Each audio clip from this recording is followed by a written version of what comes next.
¿A cuántos de ustedes les gusta? Ay, ¿qué va a decir pastor? Cuando le ven esa sonrisa al pastor, dice, acá va a decir algo. Brace yourself, agárrense. ¿A cuánto les gusta la película de Star Wars? La película de Star Wars. A ver, bueno, muy bien. Si usted es un fanático, es un fan o un aficionado de Star Wars, la Guerra de las Galaxias, hay un personaje ahí que a mí me fascina en la historia que se ha creado. Y ese personaje es Anakin Skywalker. Anakin Skywalker, un niño que parece todas las condiciones para ser un caballero Jedi. Pastor, ¿de qué está hablando? Es una película, no se preocupe, es todo ficción. Tiene todas las condiciones y va creciendo y está siendo entrenado para hacer el bien, y es un caballero que lucha por la justicia y todo. Pero llega un punto en su vida que algo empieza a salir mal y él empieza a buscar algunas cosas y no las obtiene, y su esposa se enferma y él la quiere sanar y no le alcanza su poder para hacerlo, y entonces él quiere ir en busca de más poder, más poder, más poder, hasta que se convierte, se pasa del lado bueno al lado malo, como le dicen en Star Wars, el lado oscuro, de los Sith. Y termina siendo este joven prominente, este joven que iba a ser un héroe, termina siendo Darth Vader. Anakin Skywalker es Darth Vader, sí. Spoiler alert, ya no vale la pena ni el sí. Pastor, ¿qué hizo? Bueno, perdone. Este personaje que era un caballero que luchaba por el bien y la justicia termina al final siendo todo aquello por lo cual él luchaba. Todo lo que era en contra de lo que él luchaba se termina convirtiendo él en eso. Termina siendo el villano, el malvado de la historia. ¿Y por qué empiezo con esto? Porque a veces en la vida nos pasa lo mismo. A veces empezamos muy bien las cosas, pero lo que importa no es tanto cómo empezamos, sino cómo terminamos. Y a veces empezamos muy bien, con toda la fuerza, con todas las ganas, pero al final terminamos mal. Empezamos sirviendo al Señor, tenemos ganas y venimos a la iglesia. Pastor, ¿en qué puedo servir? El pastor está feliz porque lo pone ahí a hacer algo. Y empieza usted, pero de repente viene una tormenta, una prueba y otra cosa y una oposición, y usted se va quedando. Y usted un día se dio vuelta, miró, y hace 10 años que no va a la iglesia. Y usted se pregunta, ¿cómo me pasó esto? Hay personas que empiezan muy bien y se prometen el amor en el altar y se juran que van a estar por siempre juntos, y 15 años, 20 años después o 5 años después piensan que ya no pueden estar más juntos. No es tan importante cómo empezamos, sino cómo terminamos. Y por los últimos domingos hemos venido estudiando el libro de los Hechos y llegamos en el día de hoy a un capítulo que nos habla justamente cómo terminar bien. Un capítulo que nos va a hablar y nos va a mostrar una imagen de qué significa o cuáles son las características de alguien exitoso a los ojos de Dios. Alguien que empezó bien la tarea y que terminó bien la tarea. Y creo que esto es muy relevante para nosotros, porque nosotros a veces estamos guiados por las emociones y queremos empezar un millón de proyectos. Voy a empezar esta empresa, y usted se mete en la empresa, pone sus ahorros, pone su familia, y después, 2 años después, la empresa quiebra.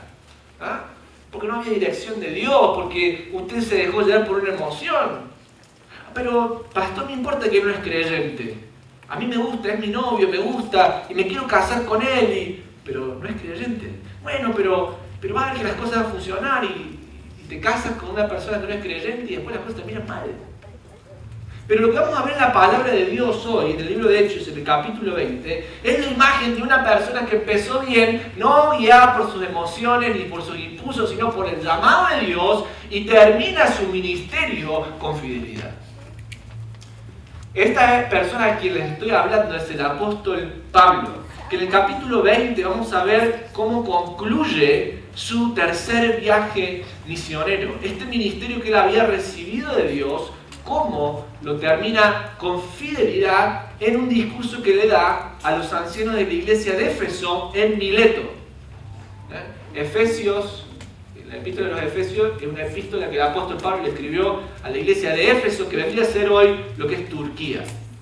Y Mileto era una ciudad que estaba bien cerquita a Éfeso, pero que tenía un puerto que conectaba con el mar.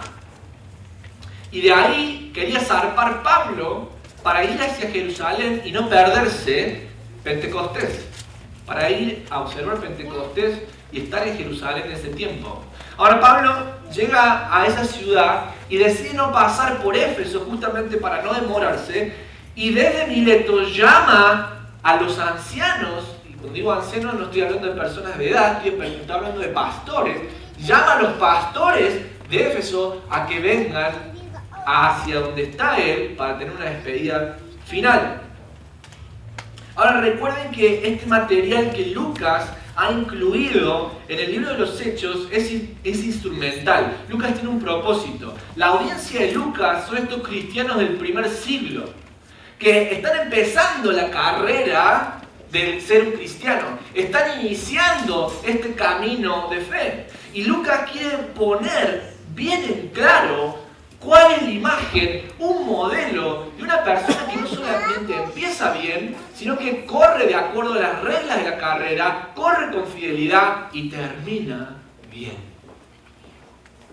Lucas quiere dejar esto impreso en la mente de esa audiencia original, de esos cristianos del primer siglo, para que se den cuenta quiénes verdaderamente son de Cristo y quiénes no.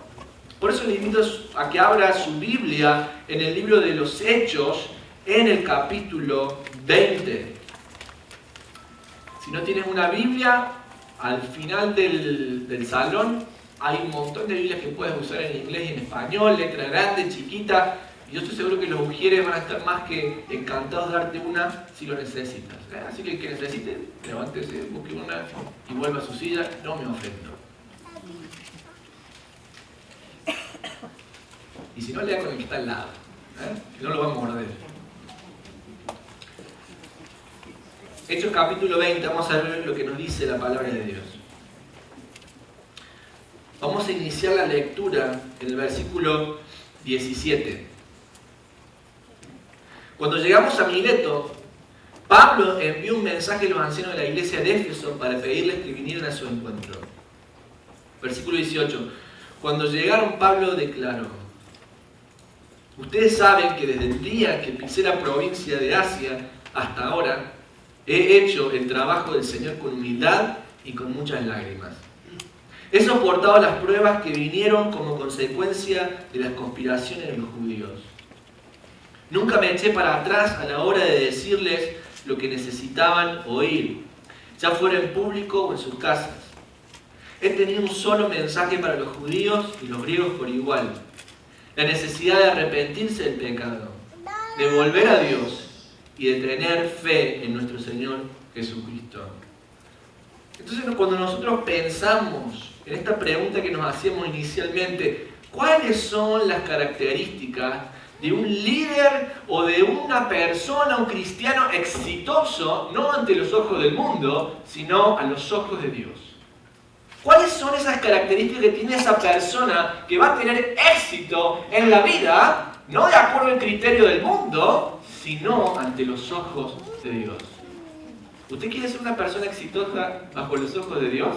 Yo sí, no bajo los ojos del mundo. Bajo los ojos del mundo, quizás no soy un perdedor porque no tengo dinero, no tengo casa, no tengo auto, pero ante los ojos de Dios quiero saber cuáles son esas características que tienen esas personas que son aprobadas por Dios. Y de acuerdo al texto que hemos leído, el versículo 17 al 21, encontramos que una de las características que tienen estas personas que son exitosas ante los ojos de Dios es que son personas que viven sirviendo al Señor con humildad y que perseveran con fidelidad en la predicación del Evangelio. Ahora recordemos que este pasaje está orientado hacia el liderazgo de la iglesia. Por eso creo que nos sirve a todos, no solamente nosotros como creyentes, porque tenemos que imitar un buen líder y tenemos que imitar cómo un buen cristiano se comporta, sino también que para aquellos que están en el liderazgo de la iglesia. ¿Estás sirviendo en un estudio bíblico, en un grupo pequeño, en el ministerio del sonido, de la música? ¿Cuáles son las características que tu vida y la mía tienen que tener? Por eso es importante para los líderes también. Ahora también este pasaje es importante para usted que viene por primera vez y que no sabe nada de la Biblia, ni quién es Dios, ni nada de esas cosas. ¿Por qué es importante para usted? ¿Sabe por qué? Porque este pasaje nos va a dar las características de una iglesia saludable y sana. Una iglesia que tiene un liderazgo saludable va a ser una iglesia sana. Una iglesia que tiene un liderazgo enfermo, un liderazgo tóxico, va a generar ¿qué? Una iglesia tóxica. Y es importante para usted saberlo, porque usted tiene que saber dónde se va a meter. Usted se está preguntando, ¿a dónde me metí? El pastor empezó hablando de la guerra de las galaxias, salga corriendo. Por eso es importante para todos. ¿Cuáles son las características de un creyente exitoso bajo el ojo de Dios, de un líder exitoso bajo los ojos de Dios? En primer lugar, que vive sirviendo al Señor con humildad y que persevera con fidelidad en la predicación del Evangelio. Notemos en el versículo 18 algunos verbos que son bien importantes en la palabra de Dios. ¿Por qué hay que prestarle atención a los verbos? Como quizás José y Rebeca están viendo ahora en Moody, en su clase de hermenéutica, porque los verbos nos van indicando la acción y el movimiento de este texto. Y los primeros verbos que vemos son que un líder sano, saludable en el Señor, exitoso en el Señor, vive con humildad. Miren lo que dice el versículo 19. He hecho el trabajo del Señor. Esa palabra en griego es servido con humildad y con muchas lágrimas. ¿Cómo tenemos que servir al Señor? Con humildad. Este es un requisito fundamental de todos aquellos que queremos llevar adelante el ministerio del Evangelio. ¿Por qué? Porque Dios resiste al altivo de ojos, al soberbio lo resiste, pero Dios da gracia ¿a quién? Al humilde. Esta palabra que utiliza el apóstol Pablo, humildad en este contexto, es la misma que aparece en Filipenses, en el capítulo 2, en el verso 5, donde el apóstol Pablo le dice a los creyentes, haya pues en vosotros, en ustedes, el mismo sentir que hubo también en Cristo Jesús, el cual siendo en forma de Dios, no estimó el ser igual a Dios como cosa que aferrarse, sino que ¿qué? Se despojó de sí mismo. La humildad significa despojarme de mis derechos. La humildad significa despojarme de mis derechos en favor de servir a otros. Una persona humilde no es una persona que está ahí siempre calladita y que no hace nada. Puede ser, como decía mi mamá, es calladita esta chica, pero ya vas a ver cómo saca las uñas. Me advertía. No te juntes con esa chica, hijo. No pongas los ojos con esa chica. Y con Tami me dijo, sí, con Tami pon los ojos. Mira ahí, la chica hermosa Tami. Eso decía mi mamá. No sé. Ser humilde no es, ay, mire qué pobrecito que está ahí. La humildad, de acuerdo a este texto que vemos, significa que yo voluntariamente dejo mis derechos de lado. Cristo, Él tenía las glorias por ser Dios mismo, pero Él se despojó a sí mismo. Deja sus derechos ¿para qué? Para servir. Una persona humilde es una persona que deja sus derechos para servir a otros. ¿Y cómo nos muestra Filipenses que funciona la humildad? Se despojó a sí mismo y tomó forma de siervo. Servicio. Y no solamente esto, sino que estando en condición de ser humano, fue obediente hasta la muerte y muerte de cruz. Por lo cual, asimismo, ¿qué hizo? Dios le exaltó hasta lo sumo. Porque Dios al humilde, ¿qué hace? Lo exalta. Lo exaltó hasta lo sumo y le dio un nombre que es sobre todo nombre, para que en el nombre del Señor Jesucristo se doble toda rodilla que está en los cielos, en la tierra y bajo la tierra, y toda lengua confiese de que Cristo Jesús es el Señor para la gloria de Dios Padre. Ese es el camino de la humildad. Es un camino que termina con la vindicación y la exaltación de un Dios que nos dice bien hecho. Pero para tener ese bien hecho de Dios, tenemos que servir con humildad. Y me gusta lo que dice el texto. Pastor, va muy rápido, es que tenemos mucho que cubrir hoy. Me gusta lo que dice el texto porque dice, sirviendo al Señor con humildad y con muchas lágrimas. ¿Cómo con lágrimas? Si soy humilde, ¿no es que Dios me va a exaltar? Sí. Pero servir con humildad a otros significa que yo saco mis derechos, dejo mis derechos de lado para servir al otro, aunque mi servicio y mi amor al otro no sea correspondido. ¿Por qué cree que Pablo lloraba? ¿Por qué cree que dice servir con humildad y con lágrimas? Porque muchas veces él se dejaba sus derechos para servir a la iglesia y la iglesia no le daba, no le correspondía ese amor. Eran egoístas con el apóstol, lo cuestionaban. La iglesia, no en Efesios particularmente, pero la iglesia en Corintios, les dio mucho trabajo al apóstol Pablo. Había otros predicadores que eran predicadores exitosos, que hablaban del dinero en la época. Y claro, Pablo venía golpeado, de ser apedreado, de naufragio. El pobre ya estaba. Y claro, eso, los corintios querían ir con los que predicaban de no, Dios te va a dar mucho dinero. ¿Pablo? ¿Sufrimiento? No. Y cuestionaban, no sabemos si Pablo viene de Dios.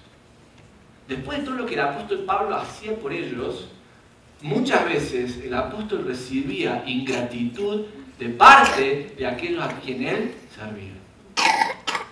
Un buen líder sirve con humildad. Y aún sabiendo que cuando dejo mis derechos y sirvo al otro, muchas veces el otro no va a corresponderme con el amor que le estoy dando. Ahora esto no es solamente importante para los líderes de la iglesia o para aquellos que están en el ministerio, pero es importante para toda la familia. Pensémoslo en nuestras relaciones de casado, de matrimonio. Vivir en humildad con mi esposo, con mi esposa, significa que dejo de pensar en mis derechos. ¿Para qué? Para servirla a ella, para servirlo a él, independientemente de que el otro corresponda el amor que le estoy dando.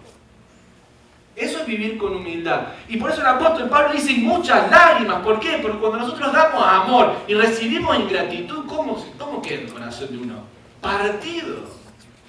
Pero esa es la característica de una persona que es exitosa ante los ojos de Dios. Trabaja y sirve con humildad. En segundo lugar, dice el versículo 19, he soportado las pruebas que me vinieron como consecuencia de las conspiraciones de los judíos.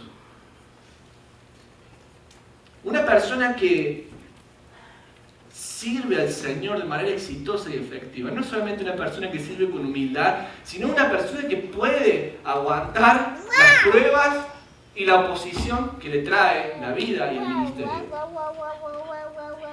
Y quizás usted entró al ministerio, empezó a tocar la alabanza, o está con los niños, y de repente alguien dijo algo que no le gusta, y usted, ya no sirvo más, dejo todo, me voy por esa puerta que está ahí.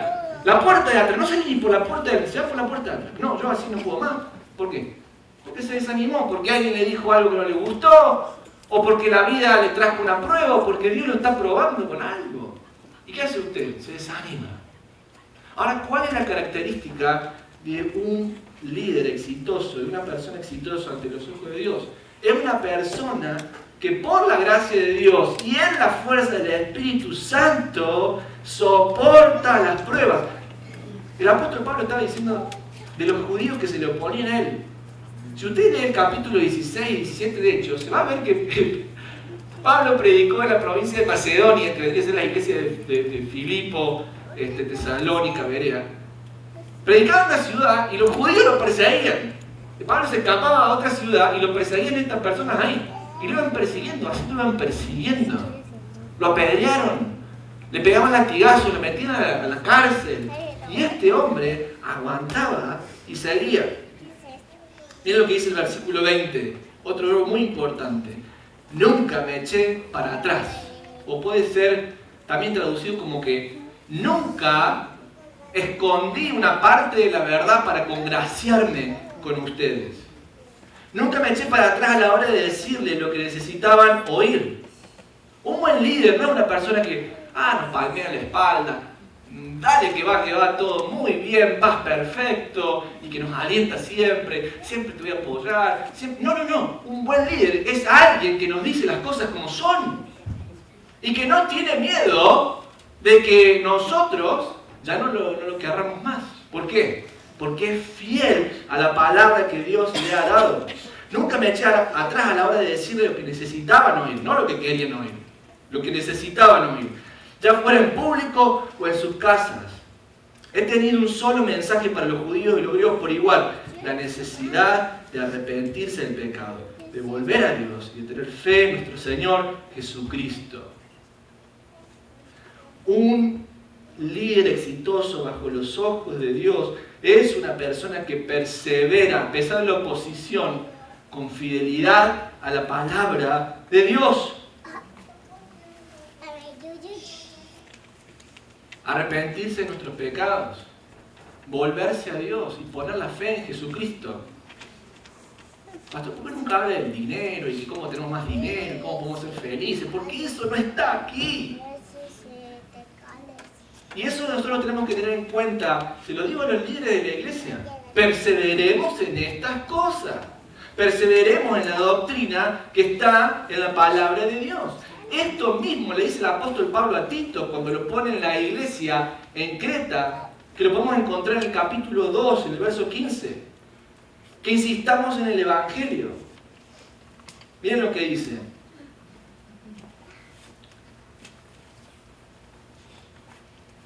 Que si lo leemos no nos va a quedar el tiempo.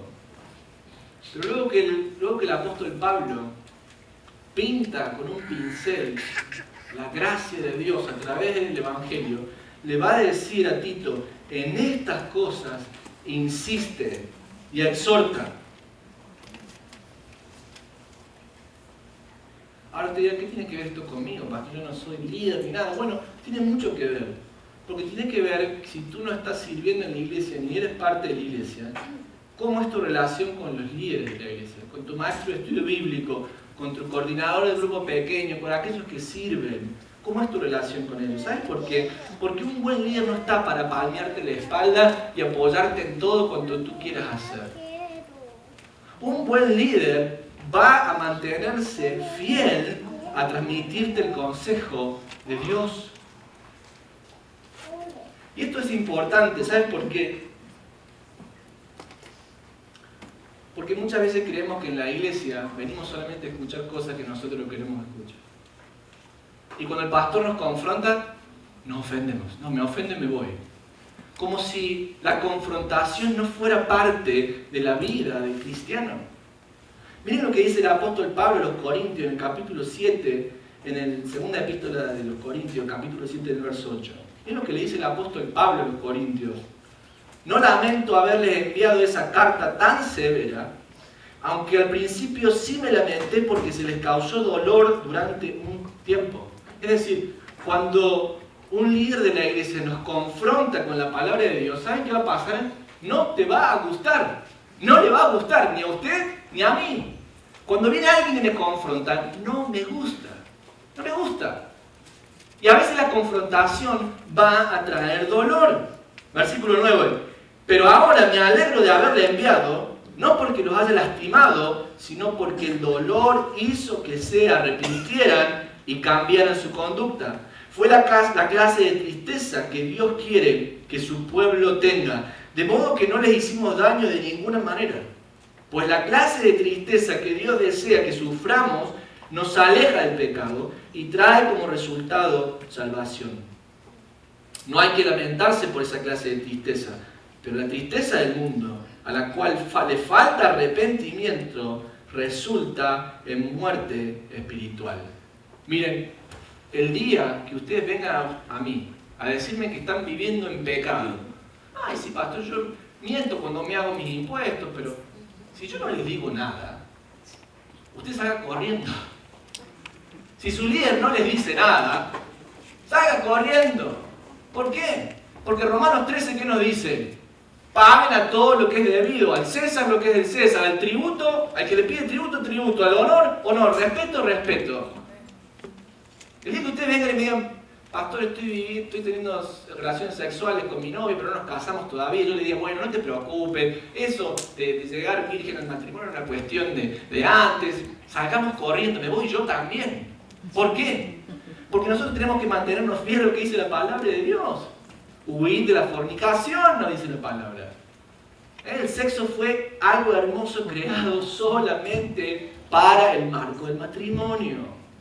Y cuando yo les digo esas cosas y ustedes salen corriendo, no salgan corriendo, no se ofendan, porque yo sé que les va a doler, sé que esa palabra los va a lastimar, pero es un dolor que produce arrepentimiento. Es un dolor que produce arrepentimiento.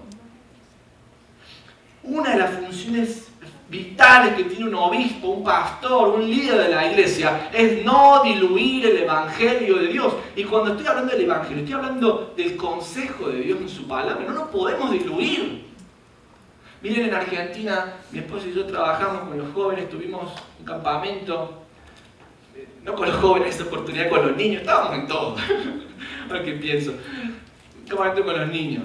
Y vino esta niña al campamento, la madre no sabía si llevarlo o no. La niña tenía diabetes infantil, así que necesitaba su dosis de insulina cada ciertas horas. Había que tomarle un test en la sangre para ver cómo estaba y administrarle la insulina como correspondiera. Y la madre, claro, no la quería dejar ir al campamento porque no sabía si le íbamos a cuidar bien o no. Así que mi esposa fue, estuvo hablando con ella, recibió todas las prescripciones, las indicaciones, cómo hacerlo y todo. Y la llevamos al campamento. Y bueno, ahí estaba, en cada momento, viendo qué comía, qué no comía, dándole la insulina y todo. Imagínense si mi esposa, en vez de darle la insulina, hubiera agarrado y dicho, bueno, vamos a darle mitad insulina y mitad agua. Y se la vamos a poner. ¿Cómo creen que esa niña hubiera quedado? No volvía. ¿Por qué? Porque si diluía ese elemento tan necesario que esta niña necesitaba, se moría. Lo mismo pasa con nuestra vida espiritual. Si yo diluyo la palabra de Dios, resulta, como dice 2 Corintios capítulo 7, en una tristeza que produce muerte. Por eso que necesitamos, en inglés se dice abide, necesitamos permanecer ¿en qué? En la palabra de Dios. Y cuando viene ese dolor, esa confrontación, ese líder nos confronta y nos dice, hermano, no estás caminando de acuerdo a la palabra, ¿te va a doler? Sí, a mí me duele, pero es un dolor que produce arrepentimiento. Por eso un buen líder, un buen pastor, un buen ministro siempre nos va a confrontar con la palabra de Dios. No nos va a palmear la espalda siempre. Vamos a seguir adelante. Dijimos, un líder exitoso bajo los ojos de Dios vive. Fíjense cómo empieza el versículo 18. Vive sirviendo al Señor con humildad y persevera con fidelidad en la predicación del Evangelio. En segundo lugar, camina en el Espíritu y su solo objetivo es obedecer a Dios y cumplir su palabra. Miremos el versículo 22. Ahora estoy obligado por el Espíritu a ir a Jerusalén. No sé lo que me espera allí, solo que el Espíritu Santo me dice que en ciudad tras ciudad me esperan cárceles y sufrimiento. Pero mi vida no vale nada para mí, a menos que la use para terminar la tarea que me asignó el Señor Jesús. La tarea de contarles a otros la buena noticia de la maravillosa gracia de Dios. Y ahora sé que ninguno de ustedes, a quienes les he predicado del reino, volverá a verme. Declaro hoy que he sido fiel. Si alguien sufre la muerte eterna, no será mi culpa, porque no me eché para atrás a la hora de declarar todo lo que Dios quiere que ustedes sepan. Un líder exitoso bajo los ojos de Dios, un cristiano exitoso a los ojos de Dios, es una persona que camina en el Espíritu y su solo objetivo es obedecer a la voz y a la voluntad de Dios. El apóstol Pablo está diciendo, el Espíritu me está impulsando a ir hacia Jerusalén. Pero también el Espíritu me está diciendo, cuando vayas hacia Jerusalén, lo que te va a pasar es que te van a meter preso. Y por distintas ciudades en las que él va, el Espíritu usa a distintas personas para decirle, Pablo, como es el profeta Ágabo, si usted va ahí en Jerusalén, te van a encarcelar. Sin embargo, el Espíritu le decía, tienes que ir a Jerusalén. Por eso Pablo es un hombre que camina en el Espíritu de Dios y camina siguiendo la dirección del Espíritu, aunque le cueste todo. Otra versión, la Reina Valera dice, pero de nada hago caso, ni estimo preciosa mi vida, con tal de acabar con gozo la carrera y el ministerio que recibí del Señor Jesús. Es un un hombre que no está pensando a ver cómo voy a ser un apóstol más famoso, a ver cómo voy a hacer esta empresa, a ver cómo voy a hacer esto otro. Es un hombre cuyo único objetivo es ser fiel a Dios y cumplir la voluntad de Dios, y para ello camina bajo la guía del Espíritu. Es un hombre que en su corazón tiene el deseo de cumplir esa misión que Dios le ha dado. Ahora, el concepto de andar en el Espíritu Santo es un concepto que Pablo se lo ha explicado a los Efesios hasta el cansancio. En la epístola de Pablo a los Efesios, en el capítulo 5, en el verso 19, Pablo le dice a los Efesios: no se estén emborrachando con vino, sino que llénense, sobreabunden en el Espíritu. A los Gálatas Pablo les escribe en el capítulo 5 y les dice, andad en el Espíritu y no satisfagáis los deseos de la carne.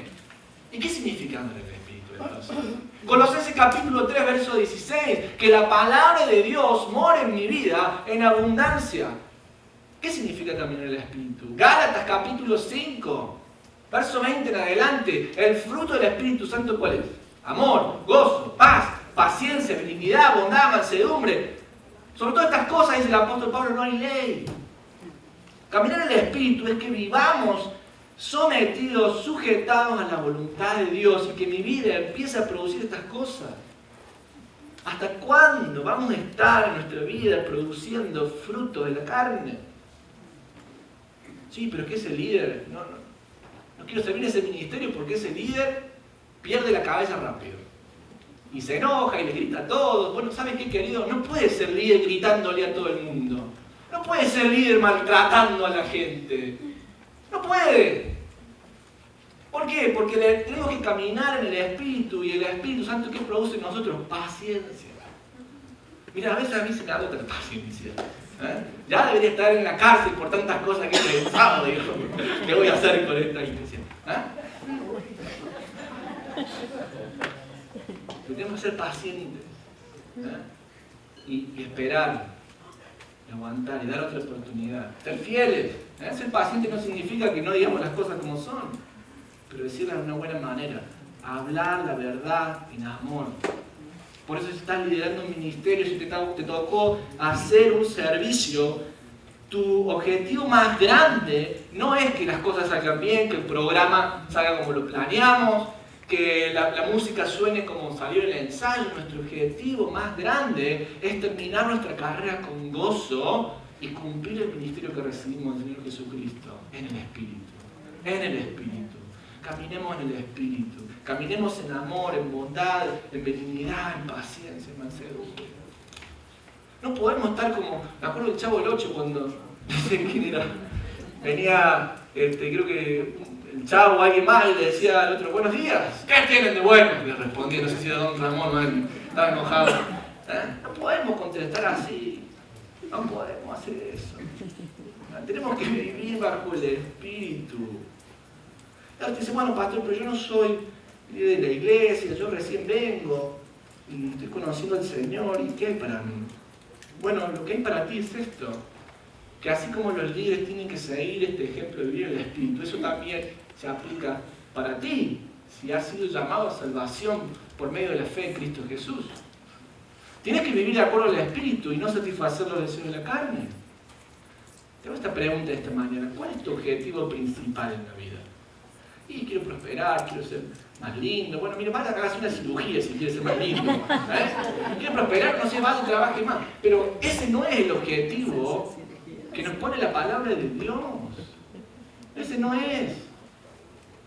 ¿Y sabe qué? Yo algo que se lo tengo que decir. Usted no me puede decir, bueno, no, yo voy a vivir este tipo de vida, voy a tener otros dioses que no sean el Señor, me voy a dedicar a mi trabajo, me voy a dedicar a tener mis proyectos personales, pero ¿sabe qué, pastor? Yo creo en Dios. No. Momentito, no es así. No es así. No podemos nosotros dedicarnos a buscar nuestra felicidad y decir, Dios, eso es lo que Dios quiere. ¿Sabes las veces que lo he escuchado? No, pastor, lo que pasa es que Dios quiere que yo sea feliz. Por eso es que estoy haciendo eso. Lo que pasa es que Dios quiere que yo sea feliz, por eso estoy dejando a mi esposo o a mi esposa. Porque Dios no quiere que yo esté triste en esta relación. ¿Ah, sí? Ah, mire qué bonito. No, lo que pasa es que Dios quiere que sea feliz, así que aunque esta chica no sea cristiana, me voy a casar igual. Ah, sí, qué bonito. ¿No escuchaste nunca al apóstol Pablo hablando de lo que es yugo desigual? Bueno, pastor, en realidad no me alcanza el dinero, así que no voy a pagar los impuestos. ¿Cómo? Y Romanos capítulo 13. Pero Dios no quiere que yo sea feliz. Entonces, en vez de gastar los impuestos, me voy a ir a Disney World, porque Dios quiere que sea feliz. No se puede vivir así. No, Dios quiere que sea feliz, entonces por eso estoy engañando a mi esposa. Cuidado, ¿no? Porque si yo le engaño a mi esposa, entonces estoy más feliz, vengo a mi casa y soy un hombre más feliz, y estamos todos bien. ¡No! Dios aborrece el adulterio. Pero usted no puede usar ese fundamento, Dios quiere que yo sea feliz, para hacer cuanta cosa a usted le plazca y al mismo tiempo pensar que usted está caminando en el Espíritu. No, eso no funciona así. Si usted va en búsqueda de su propia felicidad, usted no está en búsqueda del Señor. Ahora déjeme decir algo, ¿cuándo es que somos felices? ¿Cuándo es que nos sentimos llenos? Cuando cumplimos la voluntad de Dios. Romanos capítulo 12, versos 1 y 2. ¿Qué nos dice el apóstol? Les ruego, hermanos, por la misericordia de Dios, que presenten sus cuerpos en sacrificio santo y agradable. Este es vuestro verdadero culto. Renovando el entendimiento de vuestra mente. ¿Para qué? Para que comprobéis que la voluntad de Dios, agradable y perfecta. Cuando nosotros estamos cumpliendo la voluntad de Dios y no nuestro propio deseo, es cuando recibimos el gozo de una vida agradable. Y decimos, gracias Señor por esta vida agradable y perfecta, porque es tu voluntad, estoy en tu voluntad. Aunque la voluntad de Dios muchas veces nos lleve por dificultades, por pruebas, vamos a tener ese gozo interno.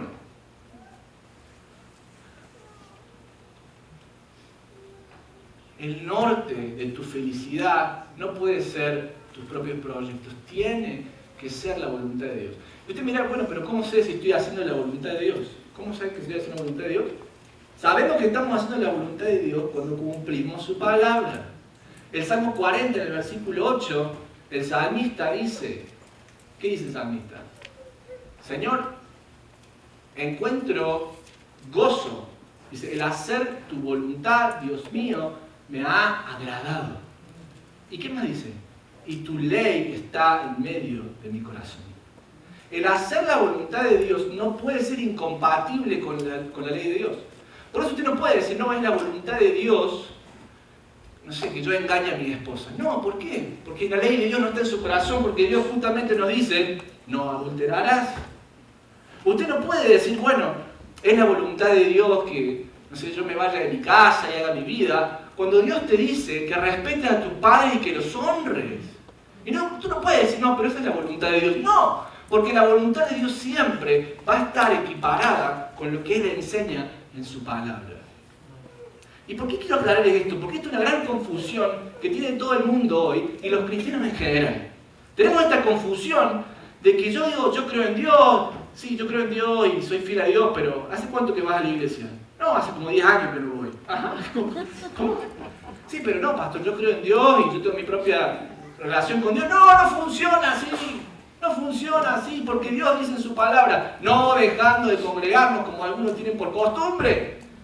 Dios no se puede contradecir a sí mismo. Entonces, al final de cuentas, o nosotros somos los mentirosos o Dios es mentiroso. ¿Cómo funciona la cosa? Y por eso quiero que no nos engañemos. Esto es justamente lo que dice el apóstol Juan en su primera carta, en el capítulo 3, en el capítulo 2, verso 3, cuando dice, y en esto sabemos que nosotros le conocemos a Dios.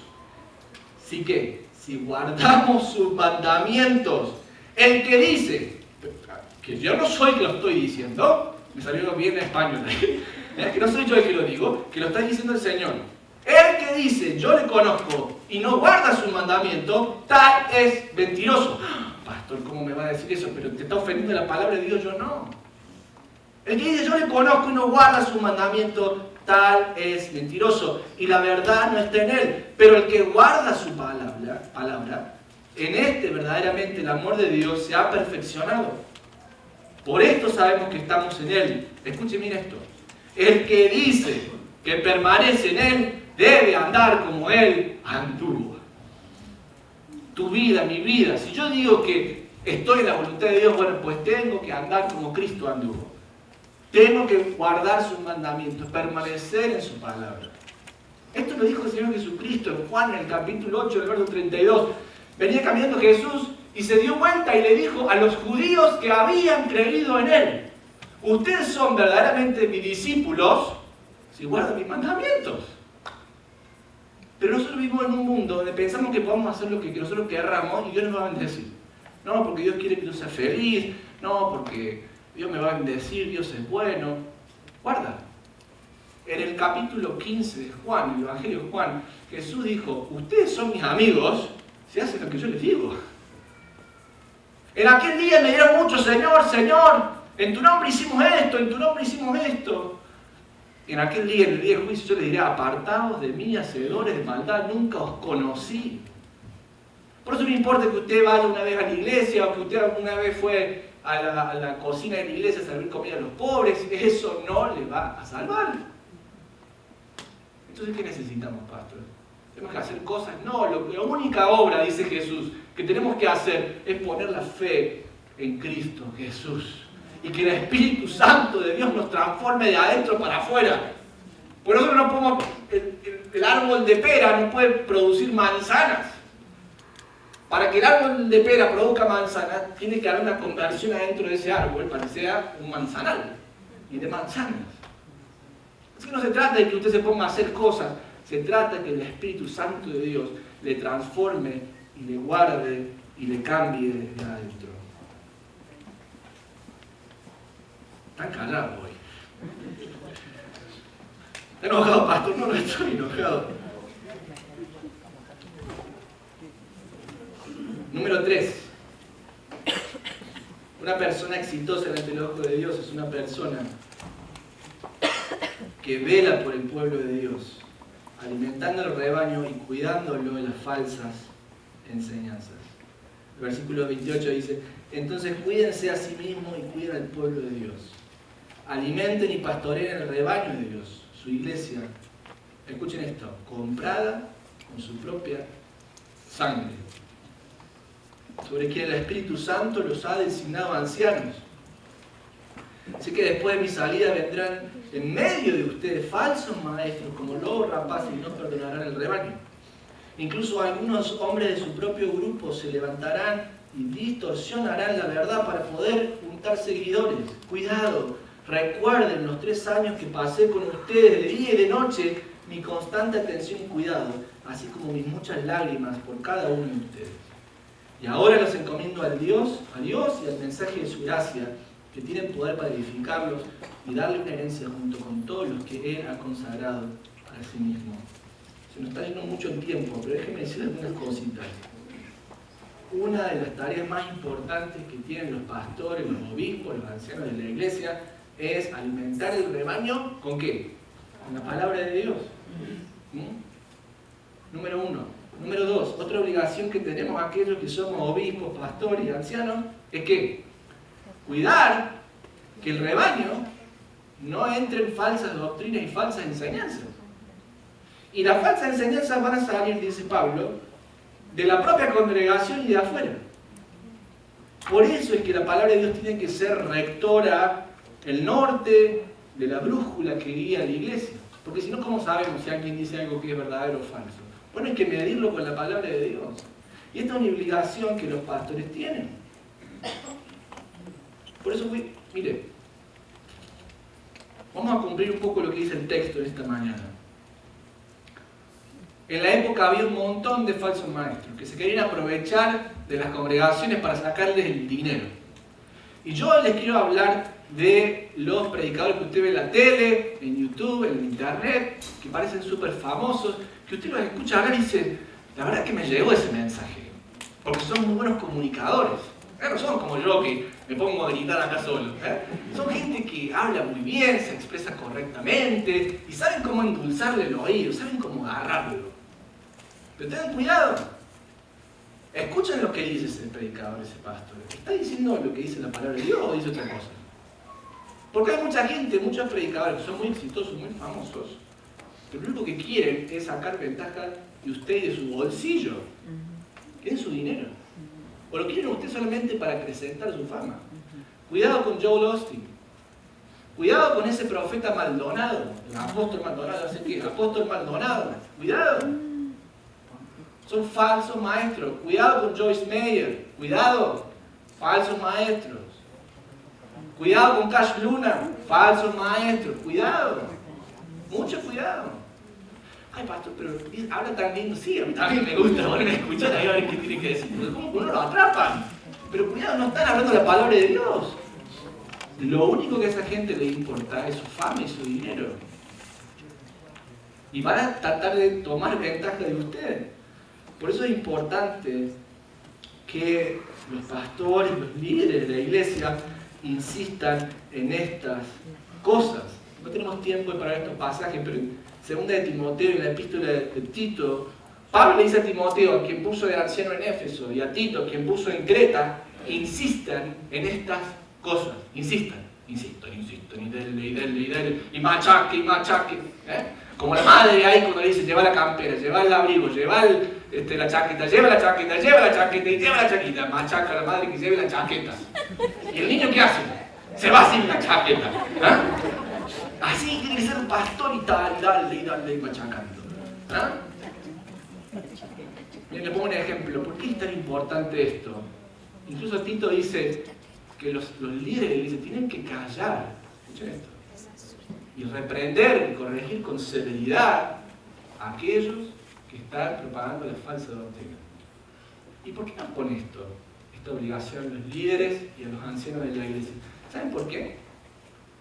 Miren, le pongo un ejemplo. Una vez con mi esposa fuimos a las cataratas del Niágara. Preciosas las cataratas. Pero uno cuando va al observatorio para ver las cataratas, una cantidad de agua que cae ahí. Hay un montón de barandas y rejas y carteles. Cuidado aquí, el piso acá. Y un montón de carteles. ¿Por qué? Imagínese que usted fuera a las cataratas del Niágara, fuera del observatorio y no hubiera ninguna reja, no hubiera ningún cartel que dice peligro ni nada. Habría varios que se caerían ahí. Bueno, ay, mira qué lindo para tirarme ahí un chapuzón y nada. Y se tirarían. Pero ¿para qué están todas esas barandas? ¿Para qué están todas esas señales? Para darnos cuenta, cuidado que hay peligro. Y es lo mismo que tiene que hacer un pastor y un líder espiritual. Avisarnos, cuidado que hay peligro ahí. Si te vas a tirar de cabeza ahí, te vas a ahogar. Por eso el pastor nos tiene que decir, cuidado en esas relaciones, ese noviazgo, no veo que va a funcionar nada. Y cuando tu pastor te dice cuidado, cuando tu padre te dice, cuidado con esos amigos, no te juntes con esos amigos. ¿Por qué te lo dicen? ¿Porque quieren hacerte la vida imposible? ¡No! Porque te están diciendo, te vas a caer en un precipicio donde te vas a ahogar. No te tires ahí. Por último,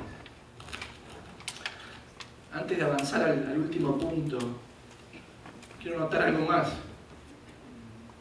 Notemos juntos el versículo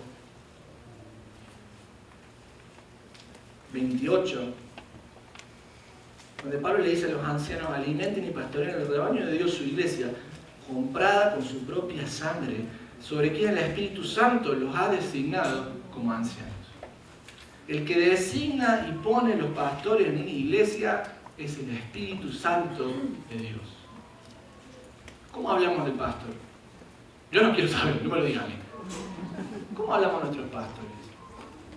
¿Cómo hablamos de aquellos que el Espíritu Santo de Dios los puso en ese lugar? ¿Les tratamos con respeto? ¿O cuando el pastor nos habla, ¿qué debe saber esta persona? No sabe lo que piensa. Cuidado, porque fueron puestos por el Espíritu Santo de Dios para apacentar la grey, para guiarnos. ¿Cómo los tratamos? ¿Cómo escucho lo que el pastor me dice cuando me lo dice? Por último, un buen líder exitoso bajo los ojos de Dios es una persona que enseña a dar con generosidad y no busca enriquecerse a costa de otros. Miren lo que dice el versículo 33. Yo nunca he codiciado la plata, ni el oro, ni la ropa de nadie. Ustedes saben que mis dos manos han trabajado para satisfacer mis propias necesidades, incluso las necesidades de los que estuvieron conmigo. Y he sido un ejemplo constante de cómo pueden ayudar con su trabajo y esfuerzo a los que están en necesidad. deben recordar las palabras del Señor Jesús. Hay más bendición en dar que en recibir. Hasta aquí nomás, pues se me acabó el tiempo. Pero el punto es, Pablo está diciendo que es importante que los líderes enseñen a dar con generosidad y que no busquen enriquecerse a costa de los demás. En este caso Pablo está diciendo, yo mismo he trabajado con mis propias manos. ¿Sabe por qué? Porque él sabía que en esa cultura romana, particularmente en Éfeso y en Corinto, eran ciudades donde había una relación de patrón-cliente, un benefactor-cliente. Y Pablo nunca quiso recibir un centavo de la iglesia de Corintios. ¿Saben por qué?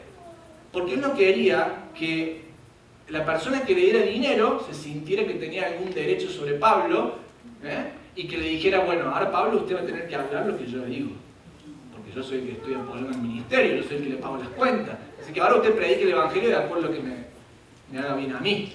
Y como Pablo no quiso entrar en eso, porque sabía que esas culturas eran así, lo que hizo era tener un trabajo part-time, pero él sí recibía apoyo de la iglesia, de las iglesias de Macedonia, particularmente de la iglesia de Filipo. El capítulo 4 de Filipenses lo pueden ver, que recibía ese dinero para llevar adelante la obra de Dios. O sea que no está diciendo que está mal sostener financieramente a los pastores. Lo que nos está diciendo Pablo es que el pastor, el obispo, los ancianos tienen que enseñar a dar y no buscar enriquecerse a costa de los demás.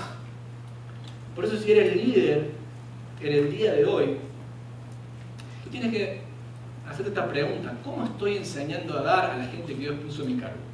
Si eres líder de estudio bíblico, de grupo pequeño, si estás en la alabanza, si estás en el sonido con los niños, ¿eres una persona generosa? ¿Eres una persona que da? ¿O eres una persona tacaña? Como decimos en mi país, tiene un cocodrilo en el bolsillo. Así decimos porque lo muerde. ¿Cómo eres? ¿Una persona que sabe dar, que comparte con los demás?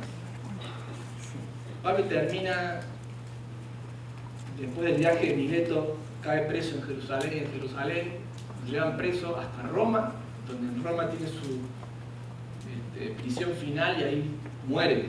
Pero él, estando en Roma, le escribe a Timoteo, y miren lo que le dice: porque yo ya estoy para ser sacrificado y el tiempo de mi partida está cercano. Miren lo que dice Pablo: he peleado la buena batalla, he acabado la carrera, he guardado la fe.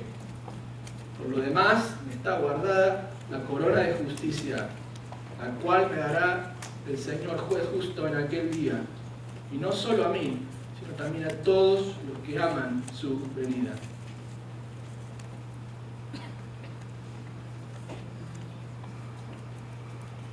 ¿Qué testimonio sería que a nuestro hijo le pudiéramos decir: hijos, he peleado la buena batalla, he acabado la carrera, he guardado la fe? Qué bueno que sería que termináramos así el final de nuestros días. No porque empezamos bien, sino porque terminamos bien. Que dejemos un legado a la generación que sigue. ¿Saben cuál era una de las causas más grandes por las cuales nuestros hijos, los jóvenes, no quieren venir a la iglesia? ¿Saben cuál es? ¿Saben cuál es una de las causas más grandes? Nosotros mismos. Porque nos escuchan decir algo, pero nos ven hacer otra cosa. Nos escuchan hablar y que venimos a la iglesia, pero nuestras vidas no cambian nunca. Entonces dicen: no, eso no es real, eso es un cuento de hadas. Pero cuando nuestras vidas son genuinas, hay un cambio grande, profundo en nuestras vidas, entonces eso es un testimonio que impacta a otros. Por eso no importa si hoy sus hijos no quieren venir a la iglesia, no, usted siga peleando la buena batalla, siga, adelante, adelante, adelante. Va a ver cómo el Señor usa su vida para traerlos a Él mismo. Te sientes cansado, quieres tirar las cosas, pelea la buena batalla, acaba esa carrera que comenzaste, para que le puedas decir al Señor: Señor, he guardado la fe.